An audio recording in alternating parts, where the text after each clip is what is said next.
Hi, everyone. Welcome back to Out of the Box with Christine. I am your host, Christine Blosdale, and I am so happy that you tuned in today. We're going to be talking about a subject matter that is brand new to me, and one of the funnest things on these programs, for me at least, and a lot of my listeners as well, and viewers, is to learn something brand new and how we can apply it to our lives. Now, everybody has heard of astrology, right? I would hope if you're a Gemini or an Aquarius. I happen to be a Scorpio myself. But my guest today is going to talk about a subject matter that is brand new. I've never heard about it. I've heard about Vedic, but I don't really know much about it. Kathleen Whalen is a Vedic astrologer, and she's the creator of a program called Conscious Calendars. And we're going to be getting into all of that. We also might even go into my own Vedic astrology chart, see what's going on. But I want to welcome you to the show, Kathleen Whalen. Welcome so much to Out of the Box with Christine. Thank you, Christine. It is really wonderful to be here. You are incredible. Oh, thank you. That's just because you pulled up my chart. So Vedic astrology. Well, let's take little baby steps. Vedic, is that like Veda? Vedic, like I've heard about you can eat Vedically a certain way as well. What the hell have you been studying all these years? Yeah. So the word Vedic astrology is actually a modern term. It does come from the word Vedas, as in those really ancient texts from India that were only written down 2,000 years ago, but the information's even older. And so Vedic astrology is the astrology system that's connected with yoga, Ayurveda, right? Okay. So they are sister sciences. Right. And back in the day, 1,000 years ago, some people still today, like I weave Ayurveda a little bit in, but I'll refer to an Ayurvedic practitioner because I do Vedic astrology. But lineages of families actually did all of it. Oh, so they did Ayurvedic, Vedic yoga, and now they also were they using Vedic astrology to into their lives as far as like planting and what to do? Only recently has it come to the regular folk. Because this was actually really for councils for kings and mayors and special folk. Right. And I mean, it was used a bit, again, those who had education had access to it, right? So there was a little bit of an access thing. Right. But in general, it was used to counsel to make decisions for large groups of people. Like, hey, there's a drought coming down the pike, let's save some food. And because there's actually different wings within Vedic astrology as well, right? So there is looking at, is there going to be something serious that hits this country that we're living in, at the time, a drought or some other thing so we can prepare. There's also a wing of it called Vastu. Vastu. It's Indian feng shui. Oh, but really? It's used to map temples, and only in modern times is it used to like map homes and offices and cities and for harmonious living. So they're all related. I've never heard of this. It's cool stuff. Yeah. So I always like to find out with my guests how they got started and how they got to where they are, right now. So why don't you give our wonderful listeners and viewers an idea of how you got into Vedic astrology, and how long ago you started? Yeah, I'll keep the first part of the short story a little shorter. But I come from a family of actually renowned doctors. I was slated to be the family doctor next, got a degree in biochemistry, but knew that I actually wanted to do something slightly different, but was willing to jump through the hoops. So I went to medical school, quit after a year, around doing neuroscience at Baylor College of Medicine, and then chose sight unseen, just like the pivotal times in my life, I just jumped. I just followed the energy. Something in me knew. And I came to Bastyr in Seattle and was in the first class for acupuncture and Chinese medicine. And I actually was an acupuncturist, had a full practice for 13 years, 16 Wow. years. Yeah. And then at year 13, I have a colleague, I did trades with acupuncture. She had done something and I'm like, hey, who's that guy you saw? to do that thing. Like I didn't even know what was Vedic astrology. And I just went and had a session with the person who became my teacher. After 12 years of being an acupuncturist. Yeah, 13. And so I jumped in, I had a session, and the session was, it was at, knowing what I know now, was at an extremely pivotal time in my life. And so it was this return of some energy. There was something similar to my birth. I had been dating my current husband, and I had questions like, ooh, so if he proposed to you, would you say yes? And then I love this joke is that he was like, well, at the very latest, he'll propose. Like, because I actually vetted, like, I'm like, dude, can I just propose? Like, can we just do, it's a little traditional. And so my teacher said, the very latest, he'll propose, on the last day of the year. Yeah, he's a bit slow. Last day of the year. Really? Exactly. And somewhere within 6 to 9 months, I just said, oh, I got a book out of Barnes and Noble that had a little disc CD, and I started pulling up all the charts of my clients. So I was working 6 days a week, seeing 20, 25 clients in acupuncture, full on practice, doing Qigong just to hold up my energy for it. Love it. I'm a good acupuncturist, actually. And I love it, but I just kept pulling up charts, and I did a ton of charts, going through books, so frustrated. So I dove deeper and just jumped in with my teacher and just started taking courses. And then at some point I began overlapping and looking at charts of every single client who came in. And then the strength of Vedic astrology is, what I got so excited about is, I'm like, you can like see someone's profession. You can see their like right path. You can like help them with purpose. You can see when times are going to be tough. You can see like, ooh, golden zones and all of this stuff. Really? And I got really excited. And I also saw that if I continued on my path, I would probably make myself sick. So I began transitioning. It was a very tough transition to let go of that other practice. A thriving practice, and you're jumping into the abyss, right? Into the unknown. Well, and I come from science. And you come from science, and you come from a bunch of doctors. Yeah, no, 7 years to actually lead with and say, I'm a Vedic astrologer. It was always, I'm an acupuncturist who does. I have a background in biochemistry who does.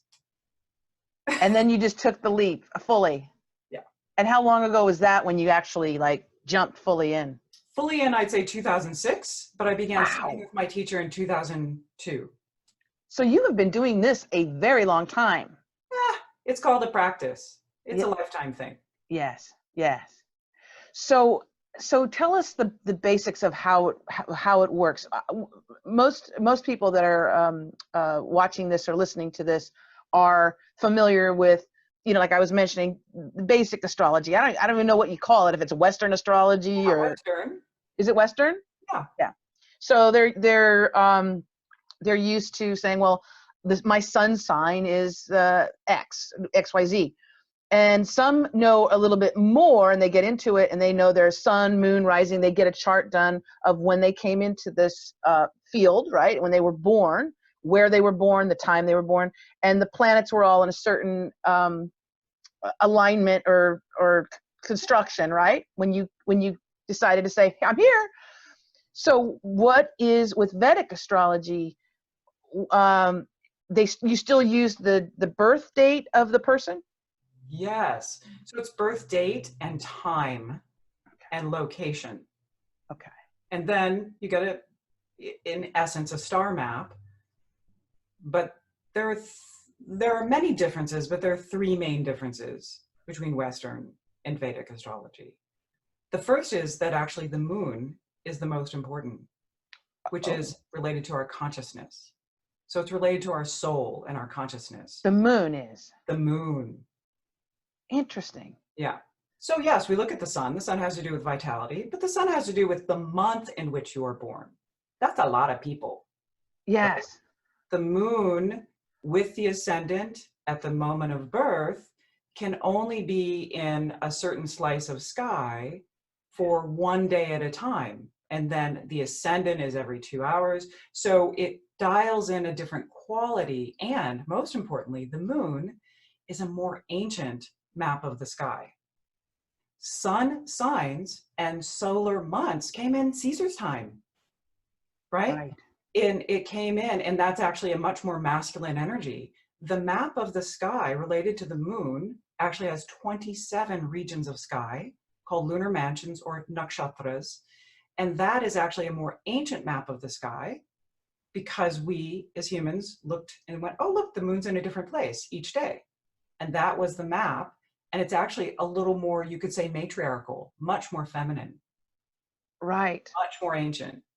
Well, is it also true because, you know, when there's a full moon, people's emotions can, you know, they always talk about there's more activity at hospitals and the police Right. departments and everything when it's a full moon. Right. I don't know what High exactly tides are happens. higher. What was that? High tides are higher. High tides, exactly. Yeah, it's interesting. There's so much that is related to the moon, but we kind of poo-poo the moon. We don't talk about the moon very much. Mm. Yeah, and what's so beautiful about the moon, when you start to connect with the other sister sciences too, that in Ayurveda, it's actually said that the sun, right, we exist on this planet because we have the sun, right? Things Yes. live. Yes. And the moon, though, at night is what actually gives the healing properties to plants and herbs. Really? Gotta have both, right? When does I photosynthesis happen? Night. I did not know this. You see all this knowledge you're dropping? I like it to drop I things. like it. Well, and you did mention, because you mentioned like at night, you know, we can see where the moon is, and if it's at a different space, it's kind of hard unless you like burn out your eyes to look up at the sun, right? And to go, you just know, you kind of know, oh, you know, it's noon. You look at your watch, it's noon, and the sun is going to be, you know, up there. But it's amazing. I didn't know there was so much that was related to the moon and how it affects us. How it reflects the quality of consciousness of the individual. It's just one aspect, but it's much more front and center in Vedic astrology. And we do look at ascendant and sun, of course. Yeah, we actually karmically look from the ascendant first. Yeah, and that's kind of a different thing. So for your clients as a Vedic astrologer, you get their information, you get their date of birth, the time, and the location, right? And then what do you do? Do you have a program or something that, or do you intuitively know what you need to say to them, or is it something that's like real specific? So this is what's so cool, is that map, and each Vedic astrologer has their own approach. I personally only use a program to draw up the map and look at a couple of other pieces of information, but I don't use a program to tell me anything. Yeah. Because if the basics, if you have a good foundation in basics, that is much more important from which to work. And so from that chart, the one thing that I like to mention about it is that, and you actually very astutely described it, which is the map of the planets in relation to the fixed stars behind, and I'll go into that in a moment as one of the other differences, is that map is a map of each individual's consciousness and karmas. And it is not imprinted on, like there is a quality of, you could say, a form of destiny. Again, we can talk about it in a moment.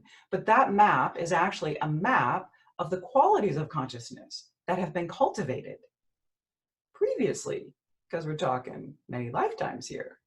Oh, we've lived before? Yeah. So in this system, reincarnation is part of the foundation of it, and that we have cultivated certain skill sets and qualities and patterns, right? So that's also why, like, oh, why do I keep doing that thing? Or why am I good at that thing? Well, you know, you came in with some patterns. And Right. Like our trigger, like why is it that I'm always triggered? Or why do I attract the same kind of person into my life? Or why do I sabotage my job or whatever the person is doing? Yeah. And on a lighter scheme too, it's like, well, that's why I like to save money when I buy my coffee this way. Right. versus That's why I have a very weird, peculiar way of sleeping. exactly, right? How exciting is this? Yeah. So you had said that there were some other differences too with Western astrology and Vedic astrology. Can you explain any other ones? Yeah, so the second one's a little bit technical. It's just got to do with the sky map. Do you remember, some people may remember what I call the hullabaloo about 7 years ago when, I know what you're going to say. yes, Is it they said that Pluto didn't exist, or is it Pluto or Jupiter? No, it was one planet, like they said it didn't exist, or they're going to rename it or something. yeah, it was downgraded It from was being, downgraded. right, Was it right. Pluto? Yeah, it is, yes. That's one of my planets. They were messing with one of my planets. It still has influence. It's pretty far out So though. why did they do that? Was that a conspiracy? No, no, no, no, no. It had to do with the far reaches of information that we acquired. Like again, you and I were talking about your incredible radio show, but PBS now has a bunch of series out talking about the new science that came out. It's like, oh, Pluto, I think was one of like thousands thousands. Like it's all of a sudden we got a view that was beyond the edges Right. in the far reaches of our solar system. It's like, oh, Pluto's just this. It's big. It's a bigger version of what's out there, but there's just so much out there. So we have a lot more planets than the ones that they've just marketed to us. Yeah, and it brought up simply what is the definition of a planet? What is the size? And how is that defined? And so that's simply why it was downgraded. It didn't meet the true definition of A planet. planet in our solar system. It will always be a planet to me. Exactly. In Well, my heart. it's perfect, right? Because it's about being out there, dun, da, da, out of the box. There you go. That's so perfect for me.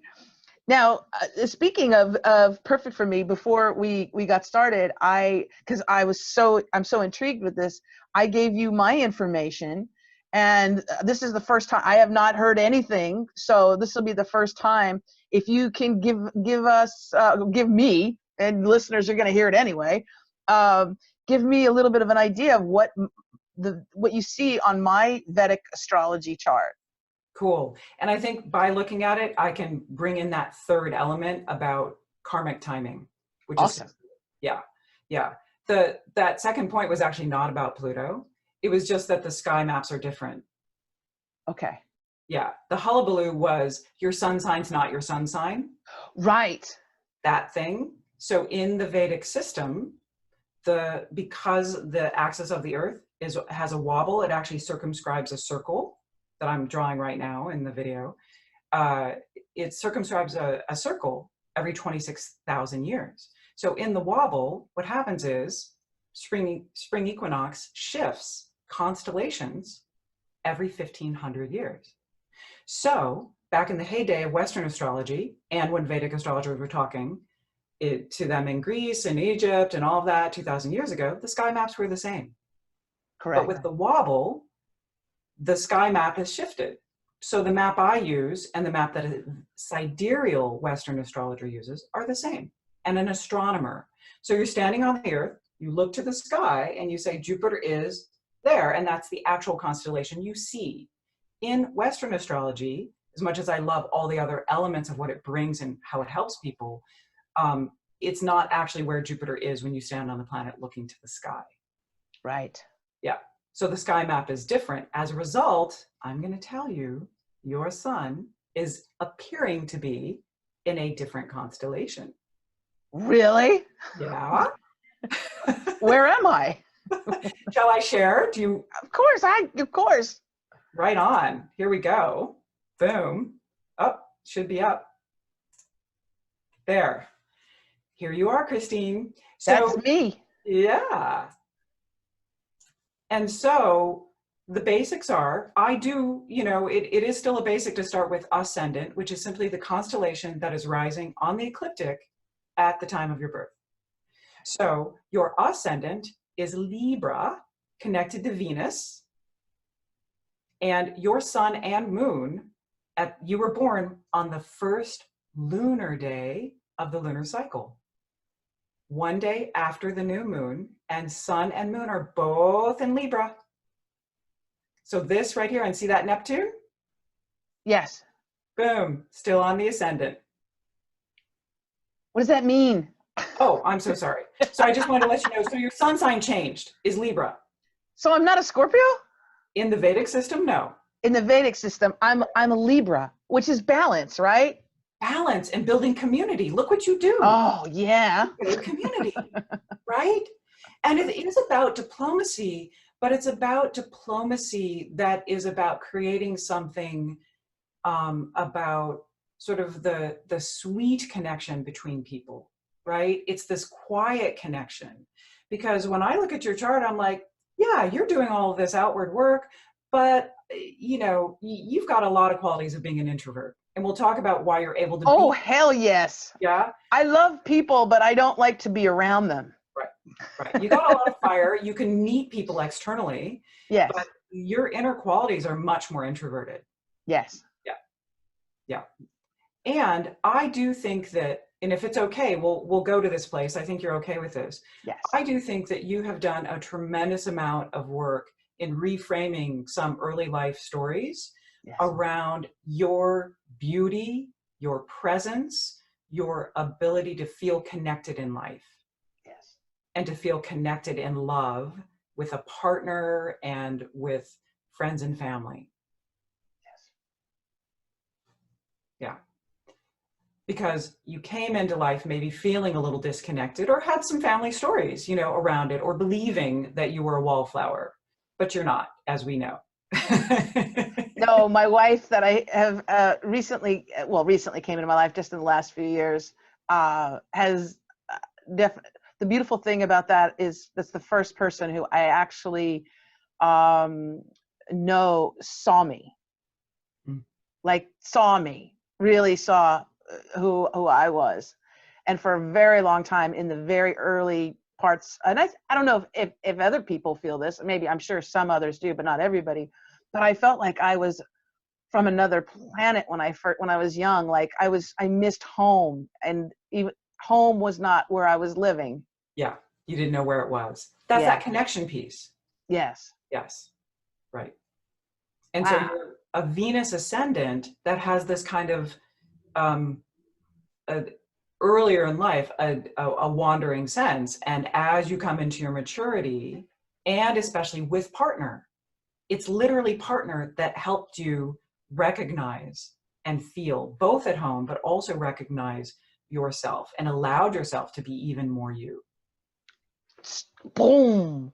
Right. And that was in our vows, that it was that, like, I feel more myself knowing her, loving her, with her, than I have at any other point in my life. And I've been with myself. I mean, I've been with myself for, at that point, 52 years. How old am I? 52, 53. Yeah. And it was like, I finally found someone that I was truly myself with. Yeah. And that's because of this Jupiter in the house of partnership shining back to you. That when you finally meet the one, this level of strength and witness and vision and support sort of surrounds you, and then you can gather that energy that has always been there. So that's why I said that, is because of that Jupiter here. And that Jupiter, and here's this external stuff, Jupiter is in Aries, and that is that quintessential fire sign. And it's in not only the house of partnership, but of business and one-on-one talking, consulting, right? You do all this incredible consulting work. You are meant to be an entrepreneur, consulting people, helping support them by reflecting back to them and helping them find their voice and where their community is and where their connection is. That's what you do so well. And seeing what their gifts are, but also being able to communicate that to the outside world. Yeah. Exactly. And the planet of speech, Mercury, is in your second house of speech. And one of the ways in which you can, bring in income, which is speaking and also podcasting and all these other things. And radio hosts and yeah. Exactly. But here's what I love. So Mercury in your chart is connected with what I call highest purpose. It actually rules here, the 9th house, and it's in the 2nd house, which means that when you speak, you are actually in your highest purpose. And get this, Rahu is a bit of a stir the pot energy. Rahu is what we call, it's sort of like non-mainstream. And so Out of the box? Out of the box, exactly. And so Rahu in the 9th connected with the Mercury is literally like you will speak in a way that both advocates for, helps uplift, and will stir the pot in the world. And it is your highest purpose to do so. Gotcha. Okay? Yeah. That's what I love about just kind of seeing it right there, Now, of course, I knew the name of your show, but I've only listened. Yeah, but no, but you don't know the other work that I have, that I have been doing for many years, and being on the radio, and I'll cover, well, even here on the podcast a little bit, I'll cover some topics that make people feel a little like, that's not what I was told in my history books. I challenge things a little bit. I don't know. Challenge the mainstream concepts, but it's in the highest purpose. Like the place you come from in your heart always comes back from this original place, which is it's about connecting us as humans. Yes. We are all the same. That's that place you come from. It's not to stir the pot. It's that the place you come from is that we're all in this together and we are all the same. And we're really here to uplift each other. And the intention is always from the heart as well. Very much so. I've encountered some folks in my business, in radio, a little bit in podcasting, but a lot in radio, of personalities where there's a great deal of ego involved. And I can always feel it, and I can hear it if I'm listening to somebody that ego is up there first and foremost. And I so want them to, I so wish that I could just go through the radio or listening to the podcast and just go, oh, please, if you just drop that ego, you do so well. You can help so many people. Yeah. Exactly. And this is really at that seed of where you come from. And I know personally, when I just met you and I just looked in your eyes, I was like, boom, I had that sense from you, but looking at your chart here, I understand it. Yeah. And what's so fun is that's that delicate, sweet energy. And yet we got all this beautiful fire, right? So in the Vedic chart, your Mercury, you only have one planet in Scorpio here in the 2nd house. Jupiter is in this constellation of fire of let's stir things up. I'm going to support you. Let's do this. You're fantastic in consults. And you also have another special yoga. Yoga simply means union. And that yoga connects some power, some energies and skill sets that help support each other. And that is related to events and helping people either put on events. And I think this might be related to somewhat your fundraising, but Mars is a fiery planet in the fiery constellation of Leo in the 11th house of determination and focus. Mm-hmm. Now, it's so fiery that it's that shorter term thing. So it's much better to bring you in at the end of a process and go, great, let's just do this. And you show up and make the event happen. Boy, you nailed it. You don't know anything. Don't bother Christine with the lead-in stuff. Just bring. You don't know anything about me, and you just nailed it because. You don't have the bandwidth for that early stuff. You're just gonna yeah. I mean, I can think of concepts, and I can think of naming conventions and all of that. But it's just have everything set up, and let me just go on stage, and I'll make it magical. I'm not worried about it. Yeah, exactly. Right. It's much better for you. Yeah. I mean, you definitely do understand systems. Let me tell you. Oh yeah. Yeah, no, because that's Saturn over here. So Saturn's a long term, Mars is the short term. So Saturn's a long term, and it's in the 5th house, which is what I call, it's kind of in a traditional sense, it's children, but as entrepreneurs, it's what do we bring into the world? Yeah. Yes. Right? And so Saturn is all about systems, and Saturn's actually in its own domain. So it says, what are the systems that support an ongoing, regular experience of helping people drop in or tap into, and then that's there. And then great, you can do these other events and just show up and go boom. Right, right. So you have Wow. both. What else does it say? What else? So now we're getting to the next part, which is that's just your birth chart. Okay. Yes. What separates Vedic astrology from all the other systems? Because I dabbled in a little bit of Western, but every time I pushed on it, it was, I mean, honestly, as a scientist, it was a little bit squishy.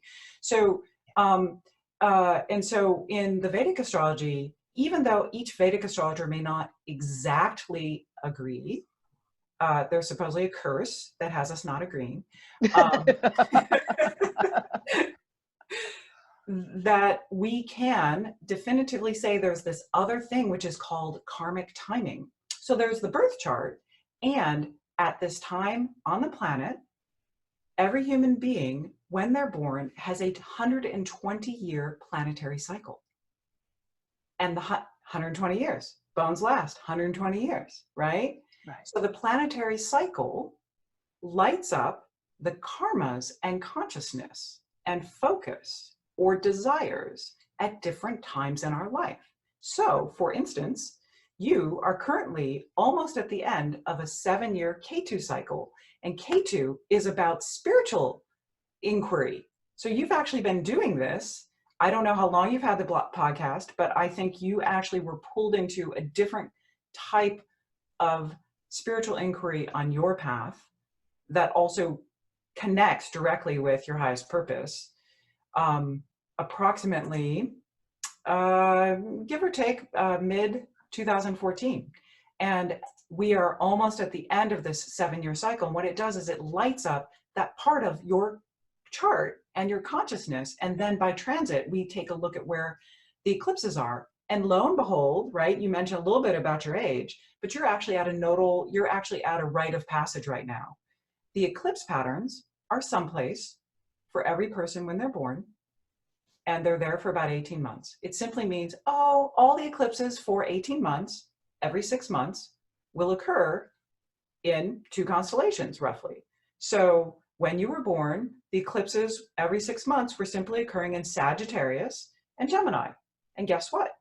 Every 18 and a half years, those energies return to the same place. And we have a little rite of passage and a return. So at 18 and a half, age 36, somewhere Gotcha. kind of 52 to 54, right?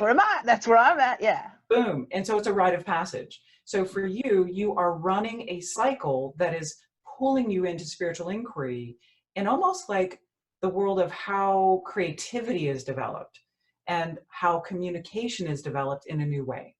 That both nourishes you, but also helps others seeking on their path. And it's directly lighting up your highest purpose. Wow. Yes. And yes. What a gift to have that in the prime of your life, right? Not everyone gets that in the prime of their life. If it lights up when you're 5 or 95 and you're going to pass just before that, you don't. That would suck. Well, it sucks, but some other cool thing could have lit up, right? I'm just being silly. Right. But that's what I mean. This is the power of the timing.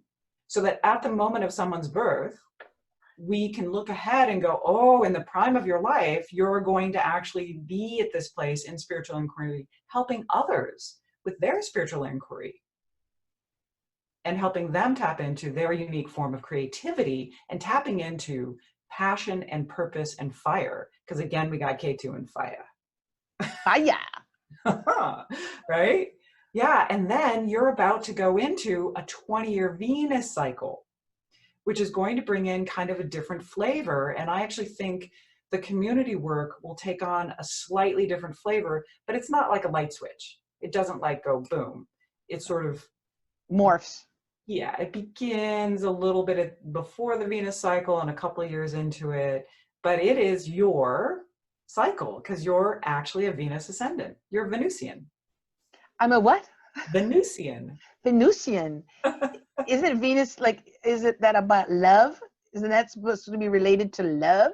Well, in the simpler sense it is, but really, that's kind of a little more of a, you could say, shallow, Because right? we just associated Venus with the goddess Venus, right? Yeah. Yeah. But what is Venus in Vedic astrology? What's the So importance of that?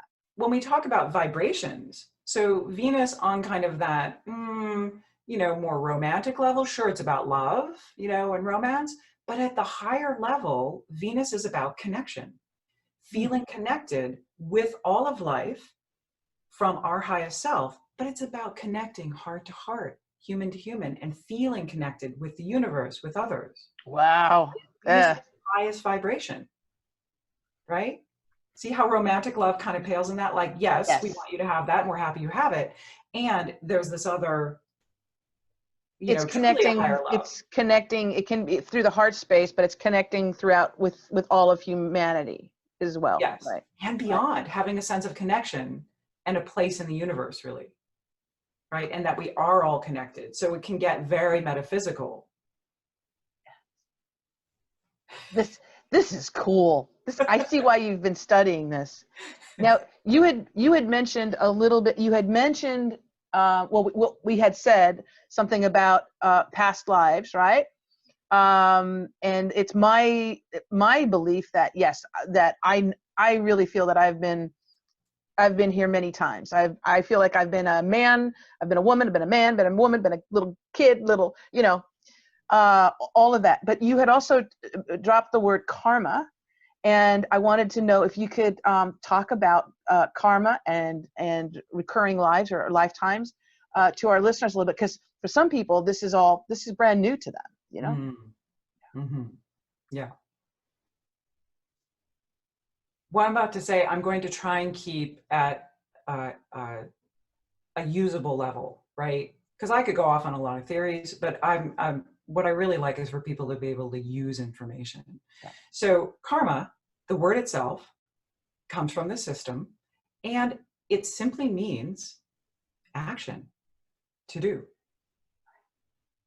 in the simplest sense. So before we had the science law saying every action has an equal and opposite reaction, before that existed, this definition of karma was understood. Right. That as soon as we are in action, and remember, before we are in action, before I speak, before I step, there's something else going on. I have thoughts. So karma actually does begin at a vibrational and thought level, but it's actually when we interact with the world, the speech, the action, that we begin to see the full external ripples. Gotcha. And those ripples then ripple through time, right? And so the idea around karma is that each action taken has a ripple that will have an effect at a future time. Because it keeps going. It's sent out. What is it? On different dimensions. It's sent out. Yes, you could say that, on different Or dimensions. it's as basic of having as cause and effect. If It you is cause and effect, but it's cause and effect at a vibrational spiritual level in ways that we can't see. got it. Yes. And the one big nugget that I love to share, because it makes some people kind of nervous. What is so beautiful about Vedic astrology, and my approach in particular, it is a big discussion in our community. Some people are like, everything is fated. There are some things called fixed karmas, like, hello, I have a human body. And when I'm on earth, I respond to the laws of gravity, right? I can attest to that with my Right. broken leg. Yeah, right, exactly. Yeah. Yeah. So, so that's kind of, you could say that's a fixed karma, right? Yes. But there's so much that is changeable. And so even if there is a quality of destiny saying, I think I'd like to go to university, like that would light up in consciousness and say, I think I'd like to be in partnership. You could say that's a form of destiny that the consciousness will begin to have a certain set of desires or a focus or a notice. Mm-hmm. Does that meet with what's externally happening? If the two are not happening if they're not happening aligned, like what I want and what appears to be happening aren't the same, or I think they're not the same, that's suffering. Yeah. Right? So when we resist what is, suffering. So when we begin to understand that, oh, I'm having a subjective experience and I might be having this desire show up, and oh, what's showing up externally? As simple as someone walks in the door and I was expecting a hug, but I didn't ask for it, I will have suffering until I realize, oh, I really just want a sense of connection, and eye contact was fabulous. That met that need. Boom. Okay. I'm riffing a little bit here. So on a greater sense, to meet karma, so a vibration from the past comes to us in a moment, and the karma could be, I knock this water over. How do I react? Because it's actually my reaction that leads to the action. My reaction is what creates the karma going forward in the future. So if I meet the spilled water and go, neutral. Oh boy. Karma met. Yeah. So it's the same, like if you know, as in our lifetime, going through relationships or whatever, and somebody cheats on you, you can hold on to that, and that energy that you create is I hate that person. Why did they do that to me? I don't trust people. That men are all this or women are all that. Right. So you're creating also that continuation of that karma to be consumed in the future. Oh yeah, don't do it. Consumed. Right. Right. And it's really kind of an imprint. Sometimes it continues associated with an individual or a consciousness, but it's really just like regret or hate or whatever. It's just that pure energy to be consumed in the future. So when I have anger, I will consume that in the future. That's the karma. Boom. Nothing's being done to you. You're bringing it to you. And if so, also because we have all these different, how many lifetimes do you think we have on average? I mean, are we talking like a dozen? Are we talking like thousands? Thousands. Hundreds of thousands or thousands? Yeah, good question. Oh, well, in the life of the planet itself, because, you know, it's not going to be here all the time, and it wasn't here all the time. Yeah, I mean, you know, I'd have to do the math because certain time periods we live shorter, but I'm riffing, but I'd say between 500 and 700,000. What? Yeah. In terms of the ages of the earth, like, you know. No wonder we're so tired. Yeah. It's like, I've done this before. Do we ever graduate, or do we just keep coming back? Yeah, but guess how we graduate? Eliminating our karma? You could say that, but here's the deal. Or creating good karma, maybe? Well, even good or bad karma, it doesn't matter. There are still extremes. Right. Oh, look, I have good karma. Someone gave me a pretty flower. Ooh, I'm happy. I create happy receiving energy in the future, but it's actually still taking me from neutral.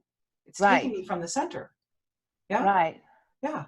So even when we receive good and go, thank you, that's a wonderful flower.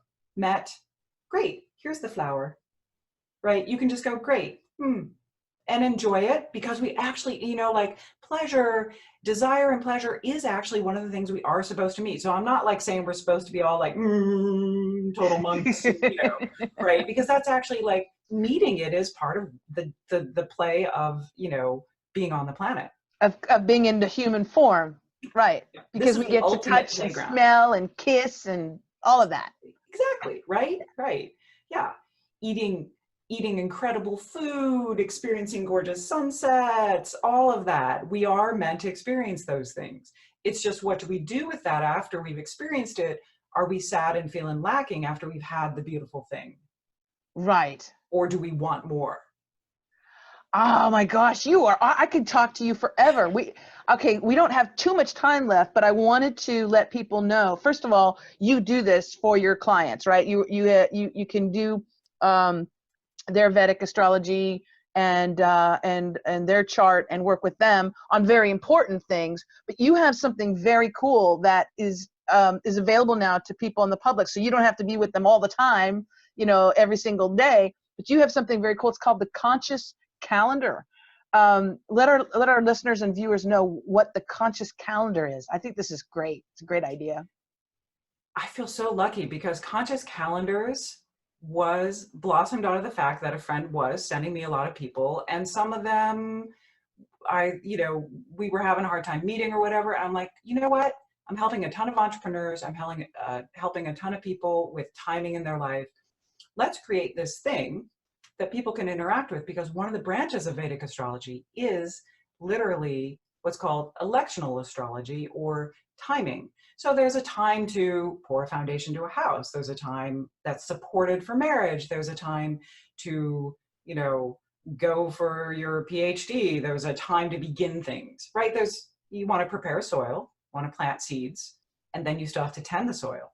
So in Vedic astrology, there are certain days that have confluence for social interaction. The confluence are what I call green days. And that confluence, the concept of it is really just in general around the full moon, right? An outward energy is 6 days before or 6 days after, put us in the range of potential green days. And then the moon, we want in certain of those lunar mansions I mentioned. Some of them are more harmonious for connection, creating music, having an event, different things like that, or having a really rockin' board meeting, right? Right. I had my cousin, when she first came across this, she was just like, oh my gosh. And she saw it was an incredible green day. And she reached out and had a board meeting, and like, boom, they made a huge decision and moved something along, and does work with Green America, and like, boom, right. They got it all done in one day, right? On a super supported green day. So it has to do with social interaction.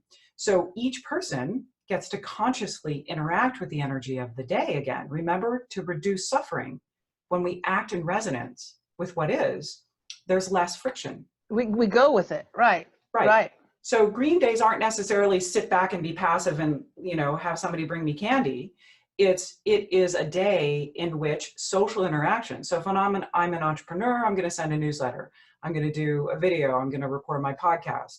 If I am leading a team, these are great work days, right? So it's also a great thing, like if you are a speaker, if you're a motivational speaker or a public speaker, to book those green days, like when you're, hey, I really would like to speak on this day, or you can plan an event type thing, right? Yeah. Yeah, and these are general energies. I look at the energy before sunrise around the world and choose confluent energy. So even if you were a speaker, even if it wasn't your perfect jam green day, like 100%, the vast majority of people will be much more open and receptive because of the green day energy. Gotcha. Got it? Oh. And then yellow days are when the moon is with the eclipse patterns, which create drama, tech issues, longer commutes, bad hair days. And what we have to manage is our experience of it. How we work within those, right. So I very often laugh on yellow days, because even knowing what I know, I'll walk in and the coffee shop has a mile-long line, or, and so I just know not to get ruffled. So that's managing my energy by knowing those things, that I'm going to tend to bump into things, or other people might be a little more bristly, or I might be more bristly. So I can manage my energy a little more. And then the red day is simply the lowest mental energy of the month. So they're self-care days. Self-care days. Boom. Because stuff on the outside world, it's not necessarily a great day to go off and quit your job and try and start something new. It's a day to kind of be within, would you say? They're inward days, right? They're more introverted days. So they're not days for social interaction and having impact in the world or sending ripples out. It's about looking inward and connecting at heart level. Oh, I love that. This could save so many people so much frustration, and when you already know. So how do people, how do they access the conscious calendars? People can get a free calendar just to go to consciouscalendars.com.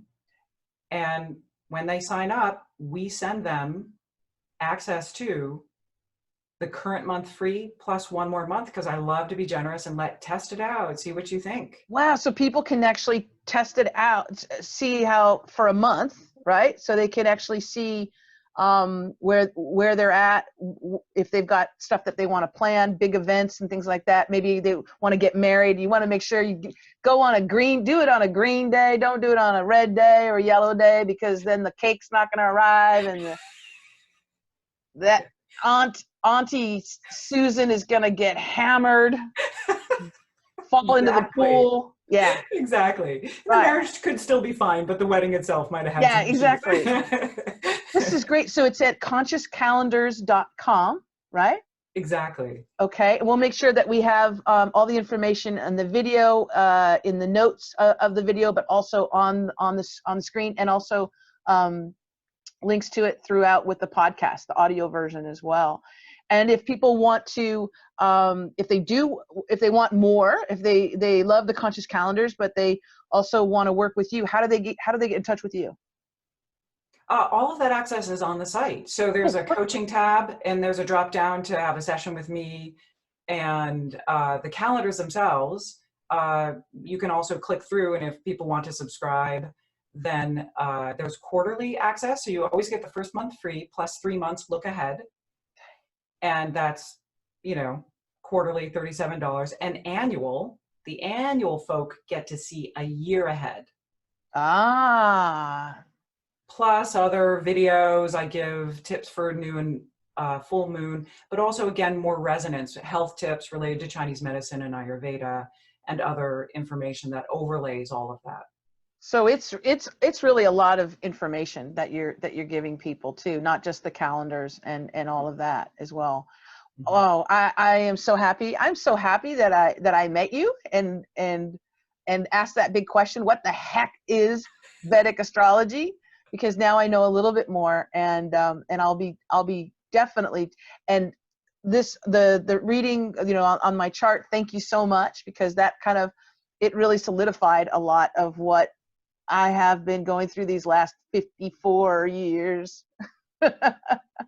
Almost 55, but that's what, 2 months from now. Yeah. Well, thank you so much. Oh, yes. My goodness, you are incredible, and thank you for being so open to course. letting us look at that and share this information. Well, I hope that it's got a lot of people thinking and excited as well. And again, we always, on Out of the Box with Christine, always like to learn new things and expand our own consciousness so that we can actually thrive, not just survive, but thrive with our health, with wealth and love and life in general. So you're a perfect fit, and you're welcome back anytime. We'd love to have you back. Thank you so much. And as I said, you are absolutely incredible. I love your fire. Thank you, darling. So folks, check out the great work that Kathleen Whalen has done. You can find out more information on her, book a session with her, or get the Conscious Calendar. She's giving you a month free, so you have nothing to lose. It's consciouscalendars.com. All that information will be here. And I want to thank you again, Kathleen. Thank you, wonderful listeners and viewers, for tuning in again to Out of the Box with Christine. If you want to find out more about this podcast, more about the work that I do, you can go to outoftheboxwithchristine.com, or you can go to christineblasdale.com and see all of the stuff. If I can help you in any situation, please let me know. Doing some speaking stuff and all kinds of great things that are getting lined up now for 2020, which I'm real excited about. It's going to be a big, big year. And thank you again so much, Kathleen. And until next time, folks, remember to always think outside of that damn box. Bye for now.